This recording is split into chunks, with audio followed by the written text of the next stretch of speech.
This interactive simulation tries to help better understand vapor-liquid equilibrium by showing an example in which we have a fixed volume container that contains initially one component. In this case, it contains N-hexane. N-hexane has the higher saturation pressure than N-octane. In a liquid phase, they form an ideal solution, so this is an example of applying Raoult's law.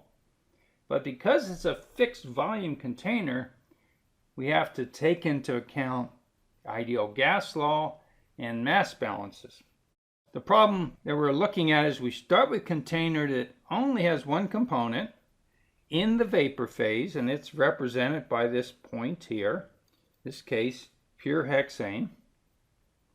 There's not enough hexane in the container that hexane condenses out. And then what we're going to add to the container is N-octane, and we can control with this slider how much N-octane we add.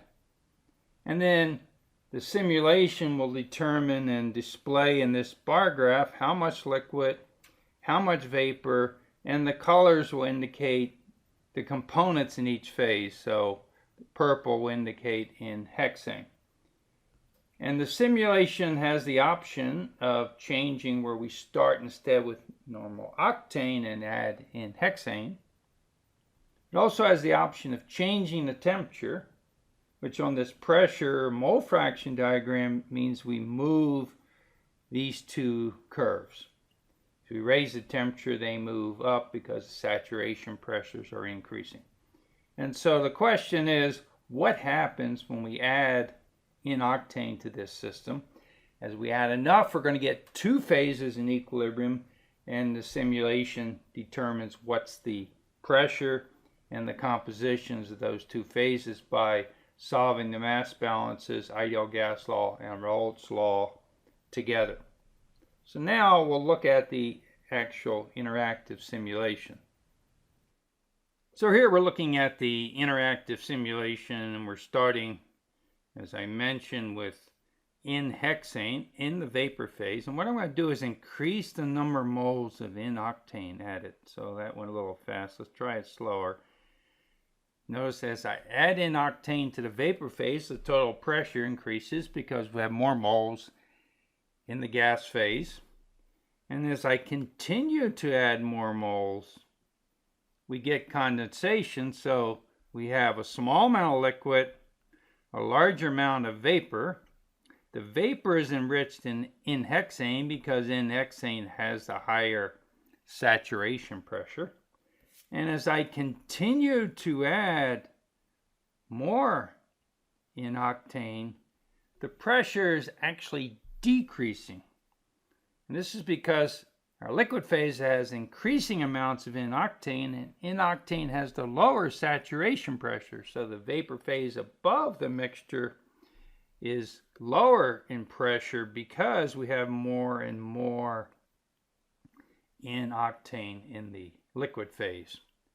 If I switch, and so let's reset this and select N-hexane to be the component we're adding. So we're starting with N-octane, and let's increase the temperature some to see what happens to the vapor-liquid equilibrium curves. So saturation pressures increase, these curves both move up in pressure. Starting pure component N-octane, only in the vapor phase, I'm going to now add in hexane, and notice that the total pressure increases because we have more moles in the gas phase, but we have to add quite a bit of N-hexane before we get into the two-phase region. And as I continue to add, notice that unlike our previous example where we added N-octane, now we're adding the more volatile components. So we have vapor-liquid equilibrium. I add more N-hexane. In a fixed volume container, the pressure is increasing.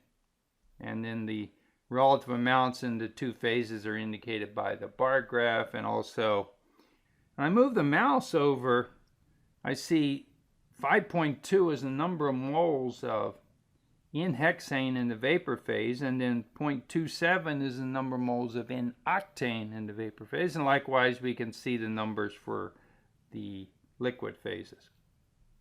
The important distinction in this problem from others is that we're looking at a fixed volume container, and this puts constraints on the system that we have to take into account by using the ideal gas law, also of course the density of the liquids and mass balances, in addition to Raoult's law for vapor-liquid equilibrium.